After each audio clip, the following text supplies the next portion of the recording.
Eh ben, on va s'arrêter là-dessus, sur cette conclusion. Merci beaucoup. À bientôt. Merci, Monsieur Estanguet. Effectivement, en 2024, c'est un peu de la magie du sport qui débarque à Paris. Mais le sport, ce n'est pas que de la magie. Il y a 2 jours, sur France Info, Monsieur Estanguet lui-même regrettait la tendance collective à minimiser les impacts sociaux du sport. Il citait, comme il l'a cité à l'instant, la santé publique, l'éducation et le lien social. Parce qu'après tout, le sport, c'est bien plus qu'un hobby. Pour certains, c'est un mode de vie, pour d'autres, une grande passion. Mais au-delà de notre attachement individuel à un sport ou une équipe, le sport a un rôle social. L'Institut Montaigne, un think tank consacré aux politiques publiques, a voulu mieux comprendre et quantifier ce rôle. 2 de ses membres qui ont mené cette étude sont avec nous ce matin. Il s'agit du président de Dentsu, agence de communication et de publicité, M. Thierry Jadot, et du président de l'Olympique de Marseille, M. Jacques-Henri Hérault. Pour éclairer l'impératif de l'inclusion sociale par le sport, ils répondent aux questions du directeur des sports de Radio France, Vincent Rodriguez.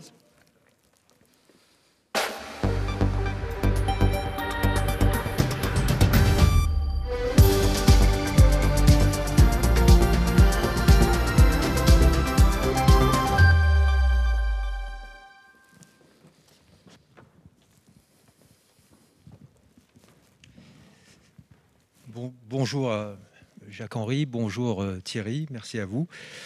Alors, il ne vous a pas échappé qu'à l'instar de la culture, le sport faisait partie des secteurs les plus impactés par cette crise sanitaire.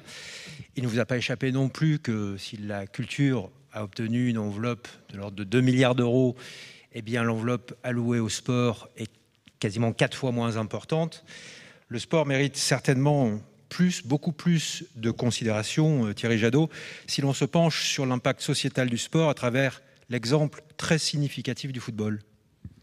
Oui, absolument. Je pense que nous n'utilisons pas suffisamment le sport, et le sport le plus emblématique de l'ensemble des sports, à savoir le football, comme un levier d'intégration, comme un levier d'insertion.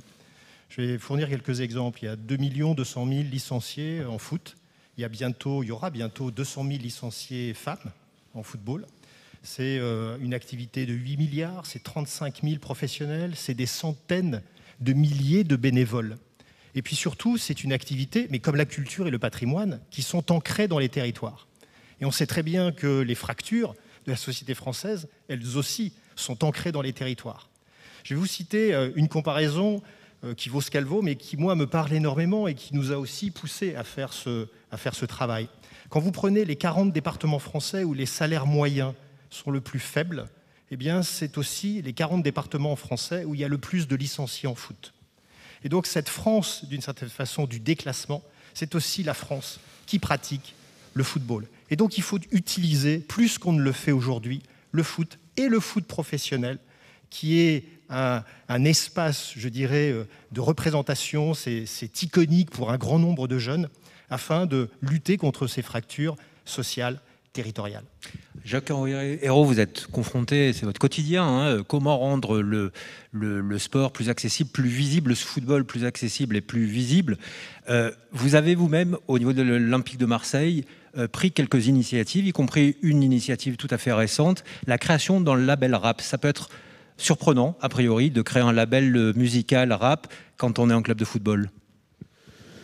Oui, alors on n'oublie jamais que notre première mission, c'est de jouer au football, précisément, c'est d'éduquer des jeunes footballeurs et c'est d'être le plus compétitif possible sur le terrain avec notre équipe première, avec notre équipe professionnelle. Mais comme l'a dit Thierry, et comme on a cherché à le démontrer dans ce travail avec l'Institut Montaigne, le football, notamment à Marseille, mais pas qu'à Marseille, c'est beaucoup plus qu'un club qui organise des rencontres dans un stade. C'est un lien social très fort.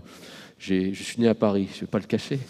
Je n'ai jamais ressenti dans ma chair un lendemain de défaite comme un lendemain de victoire, comme je les ressens en vivant à Marseille. Et donc ce lien, on doit le construire, on doit le renforcer à travers beaucoup d'actions sociétales, et d'autres clubs de Ligue 1 en font également. Et puis avec peut-être la célébration de la musique, et notamment de la musique urbaine, comme le rap ou le hip-hop. On est des producteurs de confiance pour des jeunes. Ce que l'on fait en tant qu'éducateur, c'est de pousser des jeunes à créer, à se mettre en danger, à essayer de rechercher son potentiel au plus profond d'eux-mêmes. Et ça, on le fait merveilleusement bien sur un terrain, en jouant au ballon, mais on peut le faire aussi en créant des paroles, une musique. Et les liens, en tout cas à Marseille, entre le hip-hop, le rap et le football sont des liens, allez, j'allais dire quasi ancestraux, en tout cas qui remontent très loin.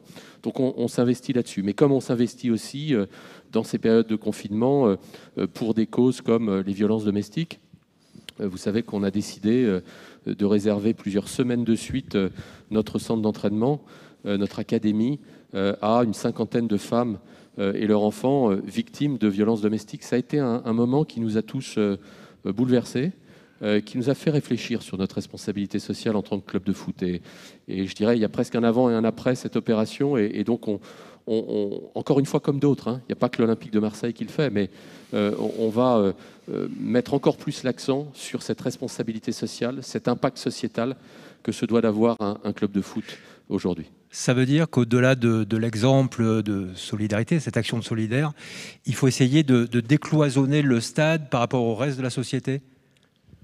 Bien sûr. Je pense qu'effectivement, le foot ne doit pas être un objet hors sol, mais doit être présent dans toutes les strates de la population.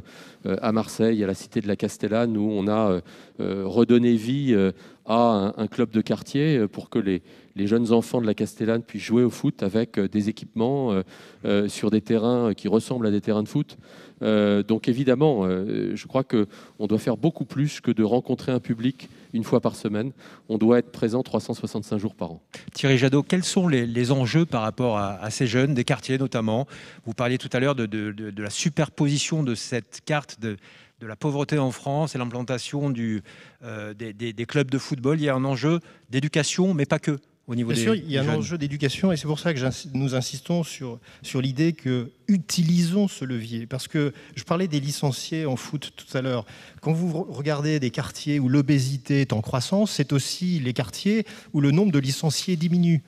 Donc en fait, il faut utiliser ces corrélations entre le rôle sociétal et quasiment de santé publique qu'exerce le sport, et en utilisant le foot professionnel, parce qu'il y a aussi il y a le foot amateur et il y a le foot professionnel. Il faut que ces deux structures ou ces structures communiquent mieux, travaillent mieux ensemble au service de la société. Alors qu'est-ce que ça veut dire ? Ça veut dire aussi qu'en matière d'éducation, et je sais que l'éducation nationale fait énormément d'efforts, y compris à travers ce qu'on appelle tout ce qui est les rythmes périscolaires, etc., etc. Donc, en revanche, on pensait à quelque chose avec Jacques-Henri. Les infrastructures scolaires, elles sont ouvertes principalement pendant les heures de cours. Or, ces infrastructures scolaires, elles bénéficient aussi d'infrastructures sportives. Eh bien, nous sommes convaincus que si ces infrastructures, et je sais que ça arrive à quelques endroits avec l'aide des associations, ces infrastructures scolaires sportives étaient ouvertes parce qu'elles sont au cœur des villes, elles sont au cœur des quartiers, à des heures qui ne sont pas les heures de classe. Eh bien, je suis sûr qu'on aurait moins de difficultés aussi d'intégration pour des enfants en situation de difficulté scolaire. Parce que si moi je joue au foot, si je suis en situation de difficulté scolaire, et que je joue au foot ou que je joue au basket dans la cour de l'école le dimanche après-midi, eh bien ma relation avec le lycée, ma relation avec le collège le lundi matin pour des heures de maths, elle sera de nature très différente. Et c'est ce vers quoi il faut absolument aller. Le football comme vecteur d'intégration sociale, mais il est nécessaire aussi, et l'actualité récente avec les questions de radicalisation dans certains clubs, pas que de football, hein, dans le sport, nous le rappelle, il est nécessaire aussi d'encadrer ces jeunes. Oui, parce que ce qu'on se disait tout à l'heure sur son rôle social et sur le sentiment de déclassement, je veux dire, le séparatisme, il est aussi une réalité dans les quartiers, il est aussi une réalité dans le sport. Et vous avez, dans un certain nombre de quartiers, des équipes qui ne sont composées que de descendants de Tunisiens ou de descendants de je ne sais pas quelle communauté et qui ne veulent jouer qu'entre eux. Donc il faut aussi utiliser ce levier, utiliser les animateurs qui parfois sont un peu démunis, un peu seuls, pour justement lutter contre ce communautarisme qui n'a pas de raison de ne pas exister, dans le sport aussi, puisqu'il irrigue l'ensemble de la société. Quelles sont les pistes aujourd'hui, justement, pour favoriser cette inclusion tout en mettant des verrous par rapport au risque de communautarisme ? D'abord, on a une ressource qui est exceptionnelle en France, c'est 400 000 bénévoles c'est une armée, 400 000 bénévoles, qui aiment le foot, qui respirent le foot.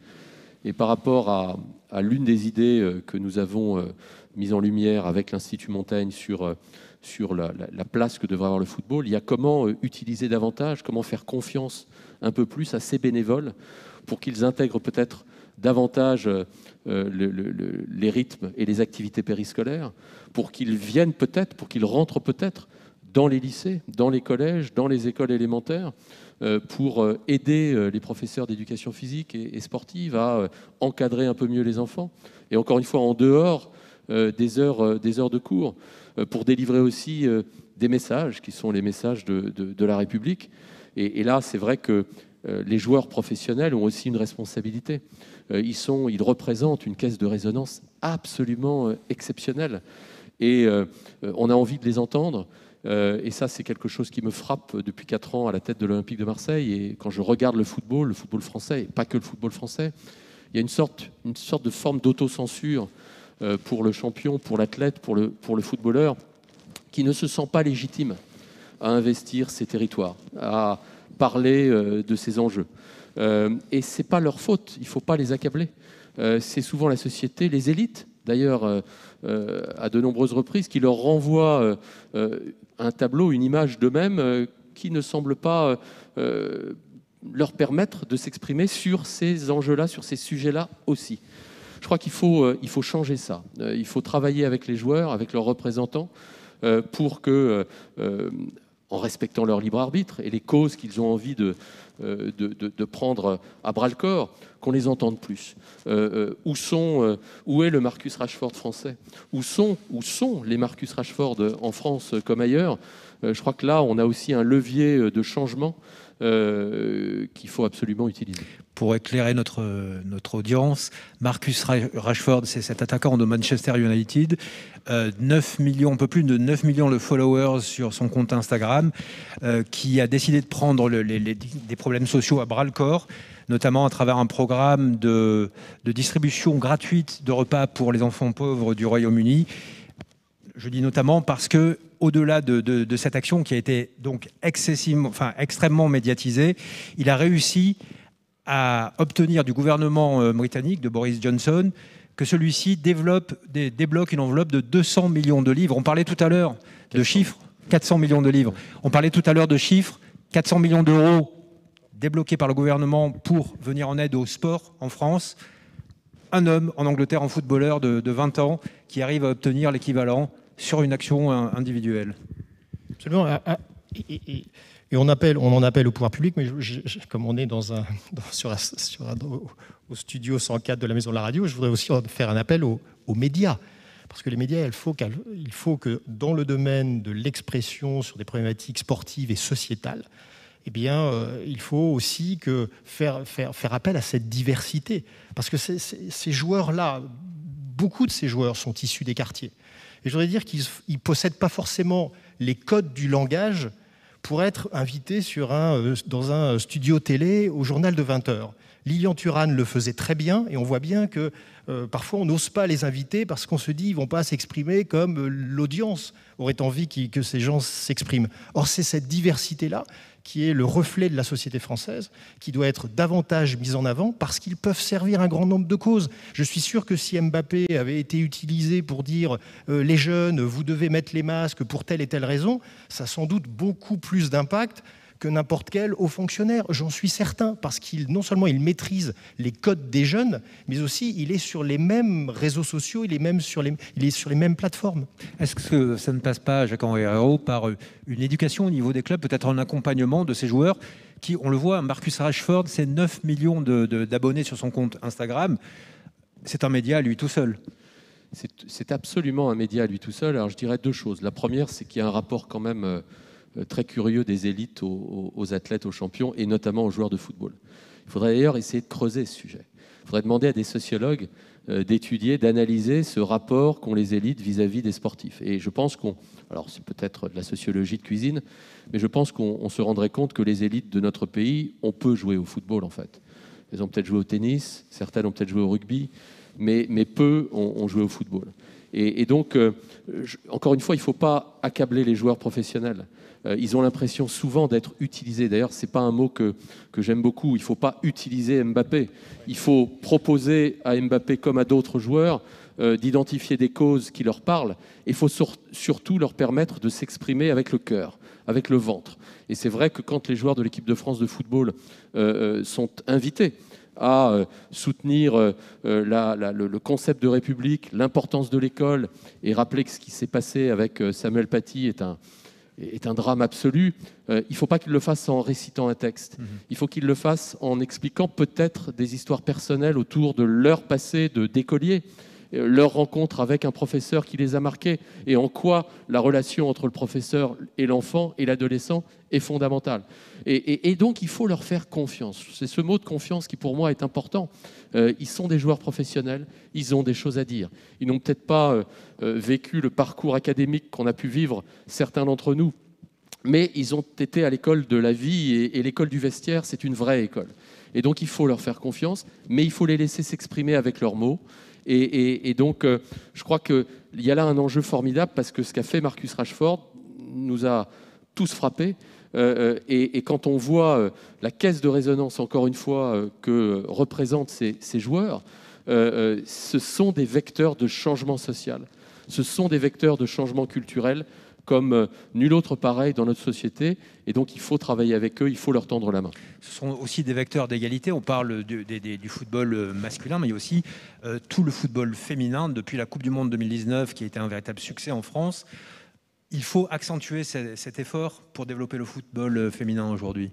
Oui, c'est sûr, parce qu'il y aurait eu environ 200 000 licenciés femmes à l'issue de 2020, s'il n'y avait pas eu le Covid, etc. Mais c'est une progression tout à fait significative. Il est important d'aider, y compris financièrement, un certain nombre de structures amateurs pour qu'elles s'équipent, je dirais, des vestiaires sur le stade afin que les femmes puissent évidemment se changer. C'est aussi un sujet d'éducation, parce qu'on se rend compte que les filles, elles n'ont pas forcément envie de jouer avec des filles au sport. Elles sont favorables à une forme de mixité dans le sport, et en particulier dans le football. Il faut bien sûr féminiser davantage toute l'organisation du sport et du foot professionnel notamment, et amateur, parce qu'il n'y a pas assez de femmes à des positions, mais il y en a, hein, mais il est clair qu'il n'y en a pas assez. Je trouve que les médias ont joué le jeu.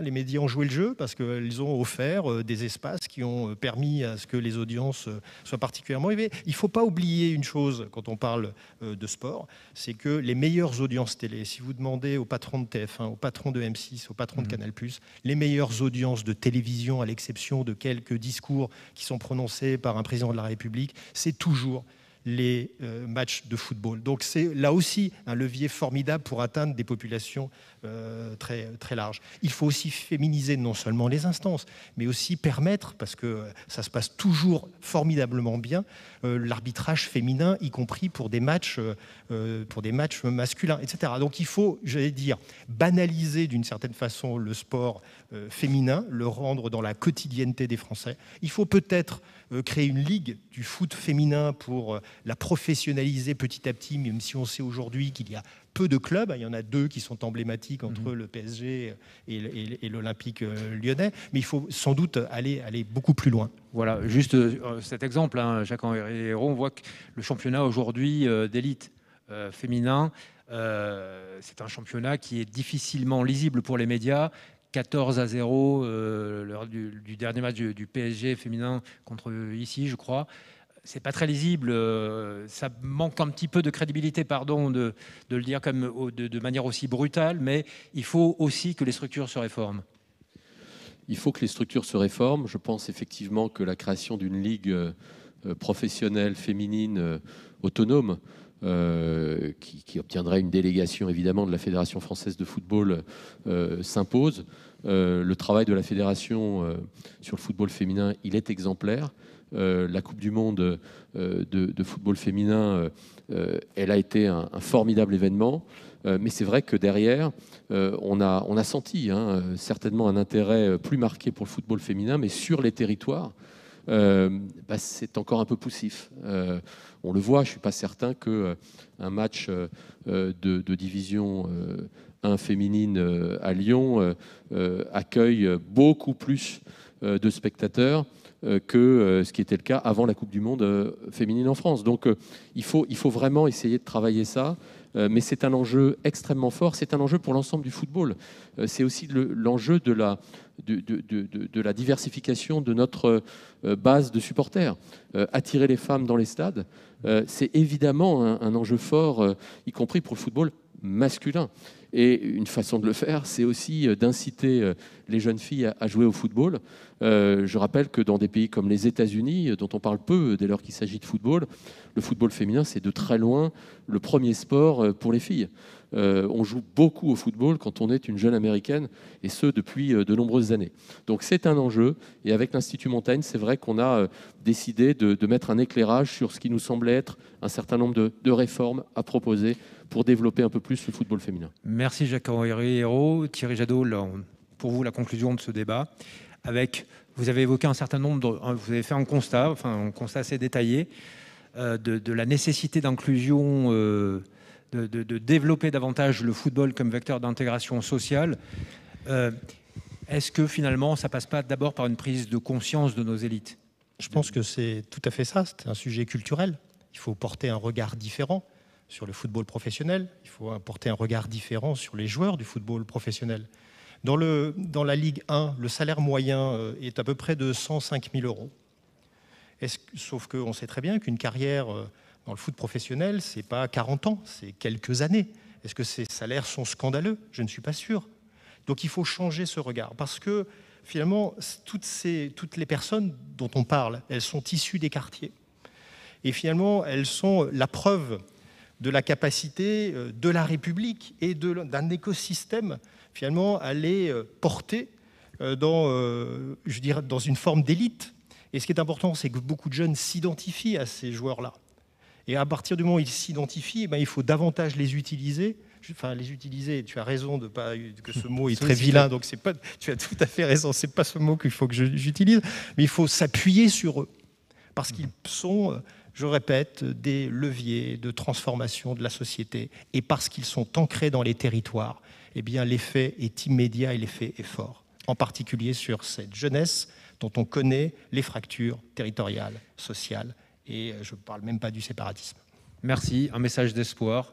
Oui. Souhaitons qu'il soit entendu à tous les niveaux. Merci à vous. Merci à vous. Alors le sport nous rassemble,